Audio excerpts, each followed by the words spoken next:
Ready start. सभापति महोदय, वह केवल एक स्वप्न ही रह जाएगा। ऐसी स्थिति में मैं अनुभव करता हूँ कि आपातकाल की घोषणा की जाए और इस देश के जो बुद्धिमान लोग हैं उनको लेकर एक सर्वदलीय सरकार स्थापित की जाए। हम यह अनुभव करते हैं कि जिस तरह का शासन इस समय चल रहा है उससे देश की कोई भी समस्या हल होने वाली नहीं है, बल्कि इस सरकार की गलतियों से समस्याएं बढ़ती जा रही हैं। राष्ट्र की आंतरिक सुरक्षा के विषय में जो बिल प्रधानमंत्री महोदय ने प्रस्तुत किया है उस पर अब तक जितने भी भाषण हुए हैं उनको मैंने बड़े ध्यान से सुना है। माननीय सदस्यों ने व्यक्तिगत स्वतंत्रता की लपेट में बहुत सारी बातें कही हैं और हमारे दल की ओर इशारा करते हुए कहा कि हम भी इसके औचित्य के संबंध में फिर से विचार करें।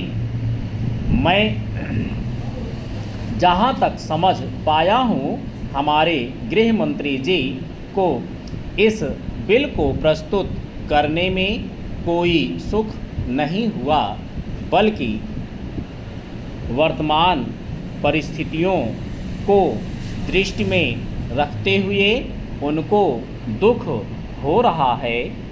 आज जब हम नागरिक सुरक्षा, व्यक्तिगत सुरक्षा और स्वतंत्रता की बात करते हैं तो सबसे पहले उसमें व्यक्तिगत सुरक्षा की बात आती है।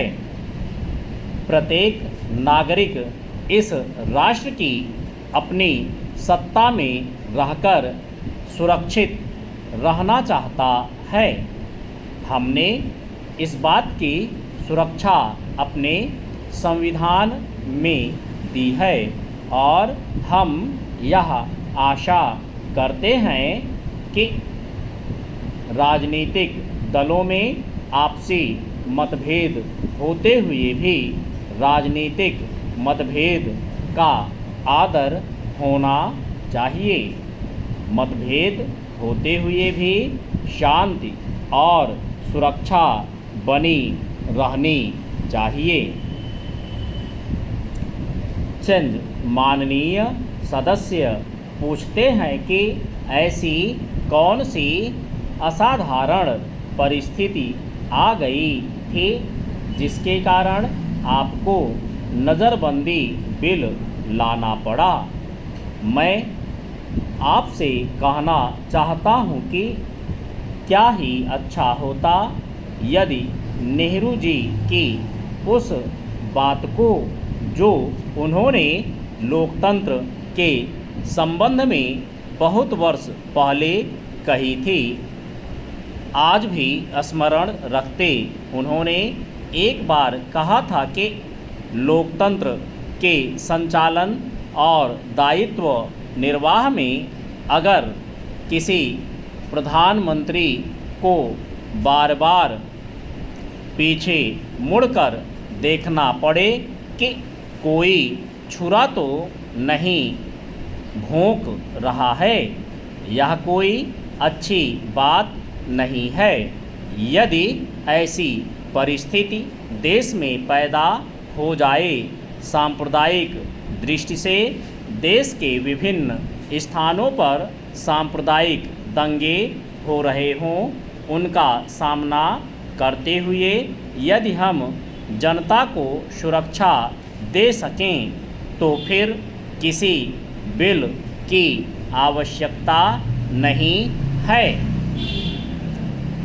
सभापति महोदय, वह केवल एक स्वप्न ही रह जाएगा।